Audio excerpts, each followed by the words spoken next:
Welcome to Infection and Immunity Evidence Explained, a Doherty Institute podcast. I'm Rebecca Elliott. The debilitating flesh-eating infection that is Buruli ulcer has captivated Victorians in particular over the last 10 years or so due to its increasing incidence in the state. And while mosquitoes have been considered likely to be involved in the transmission of the bacteria called Mycobacterium ulcerans, conclusive evidence about how humans get infected has been elusive. That is, until now. Today's podcast will come to you in two parts. For part one, University of Melbourne Professor Tim Stinear will tell us about the latest groundbreaking findings into the flesh-eating bacteria. And in part two, we'll hear from Mornington Peninsula resident Ella Crofts, who contracted a Buruli ulcer at age 13 and has a unique story to tell. Let's get into part one. Tim is a molecular microbiologist and has been leading a world-first Buruli ulcer study over the last 5 years to try and get to the bottom of how the bacteria is spread from the environment to people. Tim, thanks so much for joining me on Infection and Immunity Evidence Explained. Oh, thanks for having me, Rebecca. So first and foremost, what is a Buruli ulcer? Yeah, a Buruli ulcer, well, it's a neglected tropical skin disease, and it's caused by a bacterium called Mycobacterium ulcerans. And it's an infection of subcutaneous tissue. That is, the bacteria get under the skin and grow there and then cause these terrible skin ulcers if left untreated. So how is it diagnosed and treated? Yeah, so we actually have a really good PCR test for Mycobacterium ulcerans to detect, whether you've got Buruli ulcer. So, if people think they've got one of these infections, you just suggest it to your GP and a swab is taken from the ulcer, and there's a great PCR that will very accurately diagnose this infection. And then if you do have one of these ulcers, then there are specific antibiotics that are very effective at clearing the infection. But you have to get the right antibiotics, and that's an important point. Your standard antibiotics that you might be given for a staph infection do not work with Buruli ulcers. So you've got to get the right antibiotics and get them quickly for a good outcome. So what does a Buruli ulcer actually look like when it is coming up on the skin? Well, that's a good question. It's often called the wound that doesn't heal. And perhaps I'll just go back a step, Rebecca, because from the time you get the bacteria, you get infected, to when you actually notice something's not right, it can be 4 to 5 months. That is, the infection's got a really long incubation period. And what people might first notice is a redness or a lump or a swelling that's just not going away, and that will break down. That is, that you'll see this ulcer form. And so it's, a slowly progressing, often painless sort of lump or nodule or swelling area redness that then breaks down with this, ulcerated center. So a slowly progressing wound that's not healing. That sounds a little bit vague, but that's how it progresses. And for those listeners that are brave enough, if you Google Buruli ulcer, you'll see what the infection looks like at different stages, including when it's left untreated and leads to these terrible disfiguring ulcers. Yeah, it can be completely disfiguring. Can I ask, is it possible at that early sort of node stage to detect that it is a Buruli ulcer? Can we actually get it early? So you can detect it at the early pre-ulcerative stage. Your GP could take a biopsy, what's called a punch biopsy, or there's other sampling methods, a fine needle aspirate, where you can just take some of the tissue beneath the skin. The most common way it's diagnosed is by using a dry swab, where your GP or your clinician will just take a swab of the ulcerated area. But it's certainly possible to take a sample before the lesion ulcerates as well. So Buruli ulcer has been described in more than 32 countries worldwide and is an ongoing health issue in West and Central Africa. But what's been very unexpected is its surge in southeastern Australia. Can you tell us a little bit about the history there? Well, Australian scientists back in the 1940s discovered Mycobacterium ulcerans. Actually, there was this really unusual sort of cluster of cases from a farming community at a place called Swifts Creek, which is down near Bairnsdale in East Gippsland in Victoria, for those that know the area. Anyway, the astute GPs at the time referred these infections to the Alfred Hospital in Melbourne. It took about 10 years, I think, of investigation, but eventually scientists discovered this new mycobacterium that they called Mycobacterium ulcerans. And so Australian scientists have kind of known about Buruli ulcer for a long time. In fact, in those days, they called it Bairnsdale ulcer. And in the 1940s and 50s, we all worked out, I'm talking about humanity, the scientists at that stage worked out that actually the disease in Africa that was being called Buruli ulcer and all sorts of other names was the same thing as that turning up in Bairnsdale. So really unusual that you've got, temperate, non-tropical southeastern Australia has an infection that's the same occurring across the sort of tropical regions of Africa. And do we know why that is? So it's really an intriguing question why we've got this, what we call a neglected tropical skin disease turning up in temperate Australia. No, I don't think we do know why that is. We know a lot about how the disease has become established, but the why it became established here and is spreading is still an open question. Maybe we'll get to the how in a bit, but the how has been an interesting question to answer, but the why remains to be answered. And that is exactly why we're here today, is to talk about the how. So, as we've discussed, how people contracted Buruli ulcer has remained elusive to scientists since the discovery of the Mycobacterium ulcerans, as you mentioned before, in the Bairnsdale region of Victoria in the 1940s. But after decades of research, your latest Nature Microbiology paper ends this 80-year-old mystery. Tim, how do people contract Buruli ulcer? People get Buruli ulcer when they're bitten by mosquitoes that carry the bacteria. So that's been our big breakthrough. We've established conclusively that it's mosquitoes that are spreading this infection. And that's great because, one, it solves this 80-year-old mystery, but two, we now have information people can use to protect themselves or that governments can use at a population level to reduce the risk of, people getting Buruli ulcers. And how does it feel for you to have solved this mystery with your partners? It's very satisfying, Rebecca, to have reached this point. I started working on this as a PhD student in the late 1990s with my colleague and mentor, Professor Paul Johnson. And we hoped that we would get to this point where we could work out how the disease was being spread. But, nothing is certain in science. So it is very rewarding and gratifying when we can reach a point where we have enough evidence to say this is how an infection is being spread. So let's talk about that now, about how you reached this conclusion. You've been conducting the Beating Buruli in Victoria project for the last 5 or so years. Tell us about this project. Yeah, so in 2017, we applied to the National Health and Medical Research Council for what's called a partnership project. And that's where you team up with with a government agency usually to address a health issue where you need research information that's going to inform public health policy, for example. So we were successful in getting funding for what we've called the Beating Buruli project, where we teamed up with the Victorian Government Department of Health and some of the local government authorities, in particular the Mornington Peninsula Shire, to try and understand how Buruli ulcer is being spread around regions of Victoria. So that was in 2017. We started in 2018, and the project was renewed again in 2021.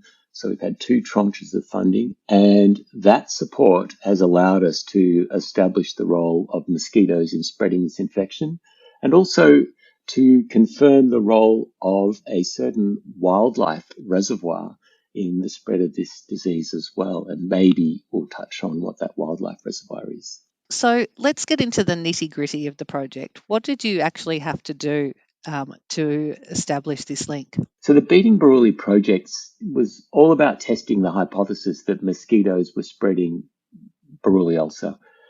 And we had an inkling that mozzies were involved because of work we'd done over the preceding decade, surveys of insects, mosquitoes that we'd trapped around the Bellarine Peninsula. There'd been a big outbreak of Buruli around Point Lonsdale in that area in the early 2000s. So, we were building on existing evidence, but we needed to get more conclusive proof that mosquitoes were involved. So that's what Beating Buruli was about. And we focused our attention on the Mornington Peninsula because since about 2012, cases of Buruli ulcer had been significantly sort of growing in the areas from Sorrento all the way up to Rosebud. So, there was something going on there. And we used that area as our sort of study area to start understanding in greater detail the role mosquitoes were playing in spreading Buruli ulcer. So how do you go about showing that an insect, like the mosquito, is spreading an infectious disease? That's a good question, Rebecca, and this has been a learning curve for me. I'm a humble microbiologist, not a medical entomologist. And so what we've learned from our entomological colleagues is that you need to build what's called hierarchies of evidence if you're going to implicate a mosquito in the spread of an infectious disease. So that's what we set out to do: build, independent lines of corroborating evidence that mosquitoes are involved.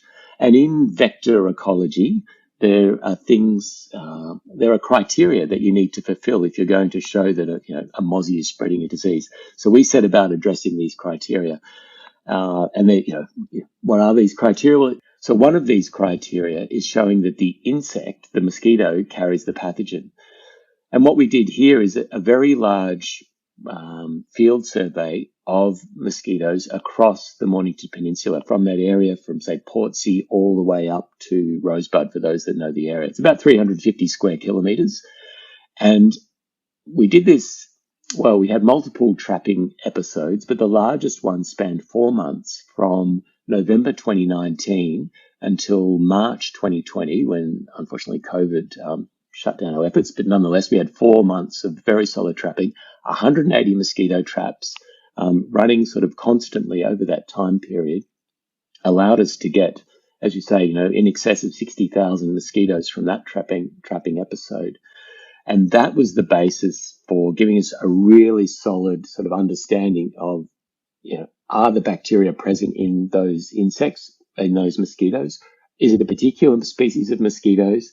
And what's the frequency with which, mosquitoes are carrying the bacteria? So we could address all of those questions with that large survey. And if your listeners would like the punchline, I'm sure they would, excuse me, the answer is that one particular species of mosquitoes called Aedes nodoscriptus was almost uniquely associated with Mycobacterium ulcerans, the Buruli ulcer bacteria, at a frequency of about 1%, which in vector ecology terms is quite high. So we were, extremely reassured by this finding, because it gelled exactly with what we'd shown on the Bellarine Peninsula 10 years earlier, but in a different area.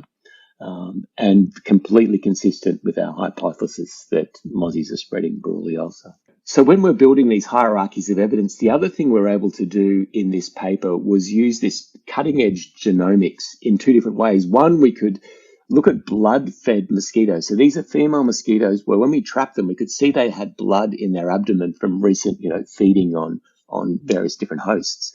Now you can use genomics to sequence the DNA in the abdomen of those insects and see what the mozzies have been feeding on recently. And when our colleagues, Peter Mee and colleagues at AgriBio did this, they discovered individual insects that had fed on both possums and humans. That is, a mosquito had blood fed on a possum and then gone and blood fed on a human, or the other way around. We don't know the direction. But this is great because it links possums and humans directly in that same transmission cycle. And then the other bit of genomic evidence that we could use using this very exciting forensic level genomics is get complete genome sequences of Mycobacterium ulcerans from the mosquitoes, and then show that the genomic fingerprint of the bacteria in the mozzie was the same as that in the humans with Buruli ulcer, and the same as that in the possums in the area where we're looking on the Mornington Peninsula. So again, this sort of stitches up this transmission chain and builds these hierarchies of evidence that implicate mosquitoes. So some really sort of exciting leading edge, cutting edge science to help build these evidence hierarchies and show that mozzies are spreading this. Tim, that's absolutely fascinating and just such great work. Congratulations to you and the team.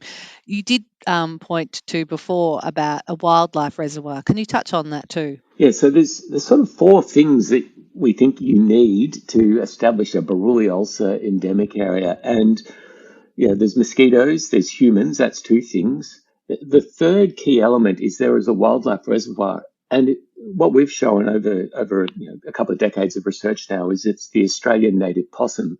So ringtail possums and brushtail possums They get Buruli ulcers. They're victims in this scenario as well. But they also do something else. They shed the bacteria in their fecal pellets. And this means that they're putting the bacteria into the environment. And these are environments where mosquitoes breed and provide the opportunity for mosquitoes to pick up the bacteria. So the four things, to go back to my four things, we need possums that are carrying the bacteria. That's two things. We need mosquitoes, and then we need enough people. And when all of those four elements combine in an area at sufficient density, we think the risk of Buruli ulcer goes over that threshold where we start seeing transmission to humans. So yeah, mosquitoes, possums are the sort of the key elements that are driving Buruli ulcer in our area. So we've touched on the fact that this study was conducted predominantly on the Mornington Peninsula.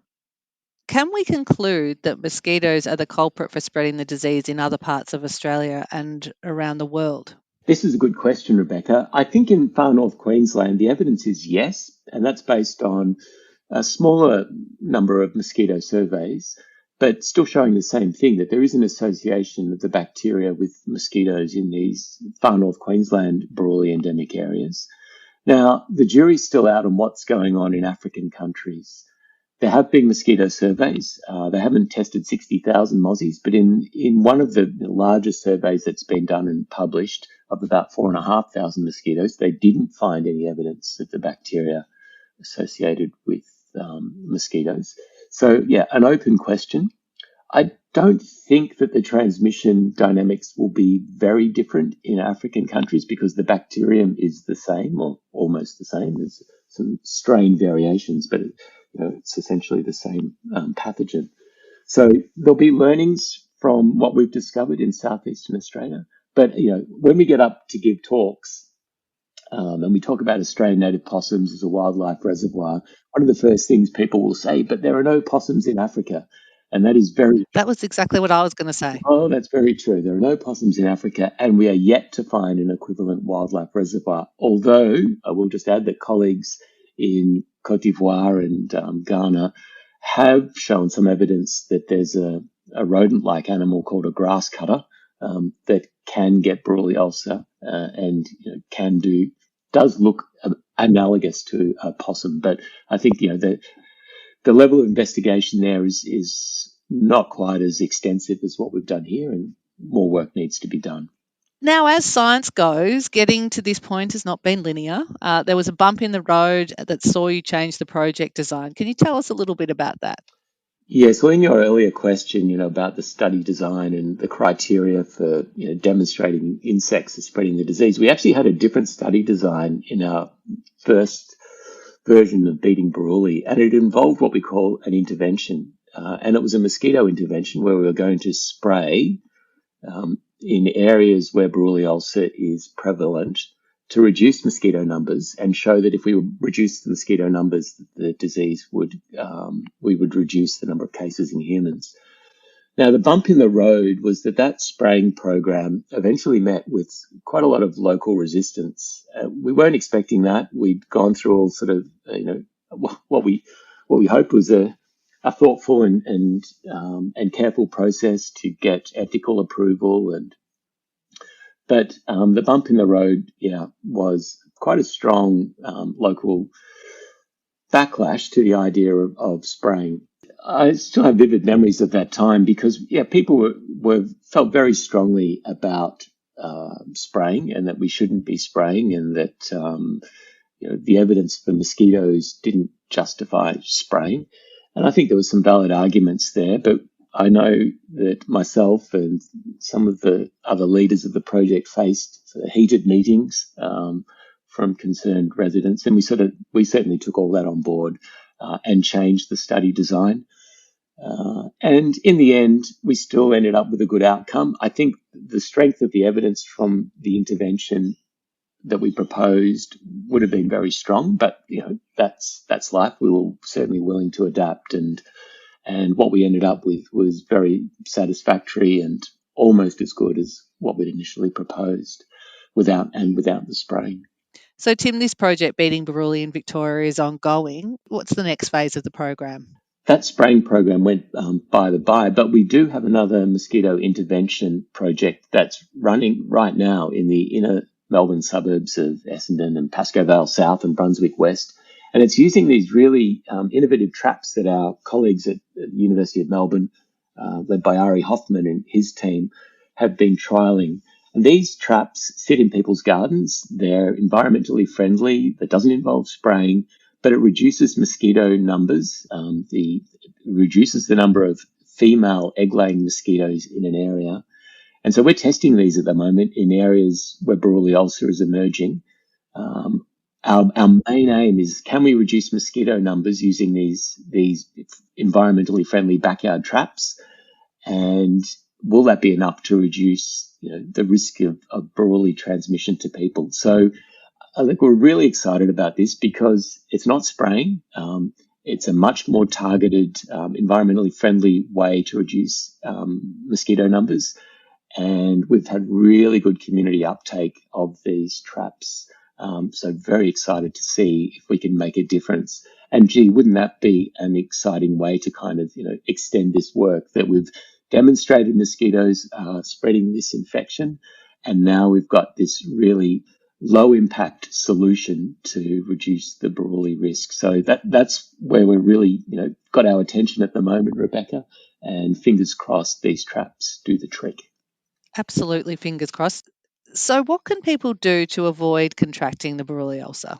The good news from our discovery, that mosquitoes are spreading this infection is that we can now reduce the risk individually of us getting this infection by just doing all the simple mosquito bite prevention things. What does that mean? Wearing loose clothing when you're in an area where mosquitoes are active, avoid being out at dawn and dusk when mosquitoes are active, use insect repellent, and don't make your backyard a haven for mosquito breeding. So don't keep your roof gutters clean, keep your rainwater tanks covered. There's lots of things that individuals can do to just reduce the risk that they're going to get bitten by mosquitoes. The Victorian Government Department of Health has beat the bite information. That's generic information about reducing mosquito risk. So I'd recommend listeners use those resources to inform themselves. So there's lots of things we can do as individuals to protect ourselves and protect those around us. So some good advice out there about reducing your risk of getting bitten by mozzies, and that's how you're going to reduce the risk of getting Buruli ulcer. Some great advice there, Tim. Finally, you have a conference on the Buruli ulcer coming up later this year. Can you tell us about this? All right. IMUC3, International Mycobacterium Ulcerans Conference number 3, will be held in Melbourne in November this year. And hopefully in the show notes, we can provide a link to details of that conference.